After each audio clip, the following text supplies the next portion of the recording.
Hello, my name is David Mahalik and this is Hung Ma. Today in this video on the P2131 sterilizer, we're going to show you how to change out a pressure transmitter. So Hung's going to do it here and he's going to walk you through it, how to do it.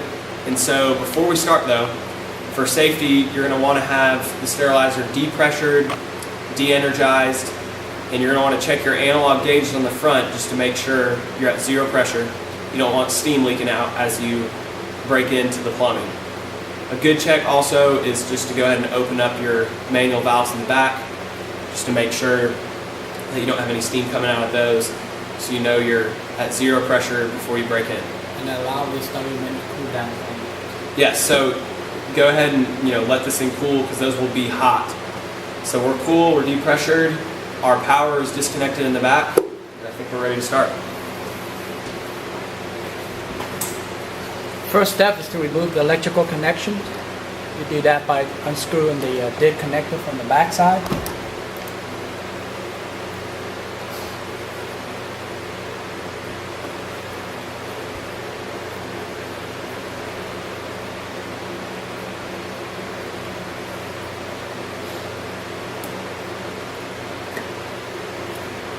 They'll remove. Using two 1 and a 16-inch wrench, one's the counter torque, and the other one to break loose.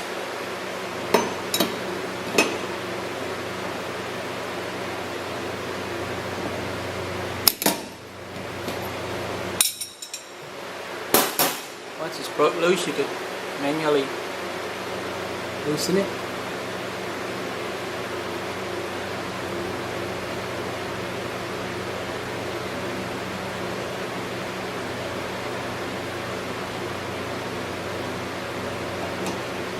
Keep in mind to never touch the membrane. Make sure its copper jacket's intact. Yeah, so the membrane that Hung's talking about, it's very sensitive. That's what actually moves as the pressure forms in the jacket or chamber. So you want to be very careful not to touch that. It could mess up the transmitter. Also, the copper gasket that he's talking about, that's what seals off. This is a straight thread with a copper gasket seal. So that copper gasket is what's actually sealing this pressure transmitter. So you're going to want to make sure that's fully seated when you reinstall this. You want to make sure it's in good condition. Otherwise, you're going to have to replace it. When we send you a new pressure transmitter, if you're replacing it, it'll have a new copper gasket with it.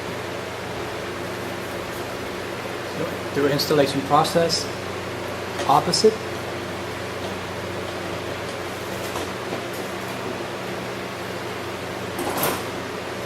Sometime while screwing on the pressure sensor, the copper gasket tends to work itself loose. The best way to do that is get you a small flat screwdriver and hold it in place till you get too close,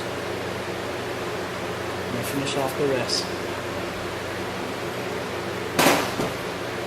Again, two 1 and a 1/16 wrench, one to counter torque, one to tighten.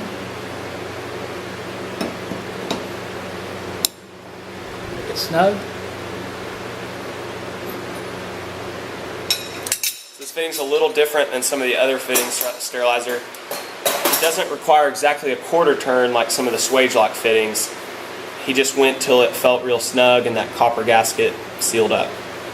One thing to note, when you get a transmitter, your ground lug's going to be in different positions. The way this is installed, the ground lug's supposed to be facing up. And to do that, you could always rotate the collar to turn the ground lug whichever way you need it to turn. In this case, it would be up. And then tighten the collar.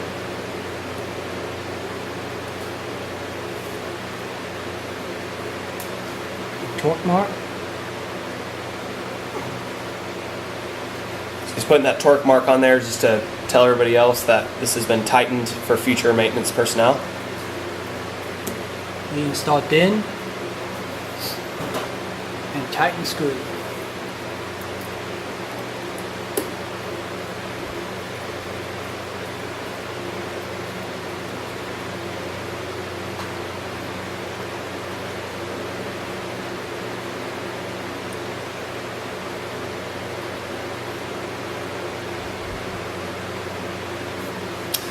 All right, so that's it for the pressure transmitter.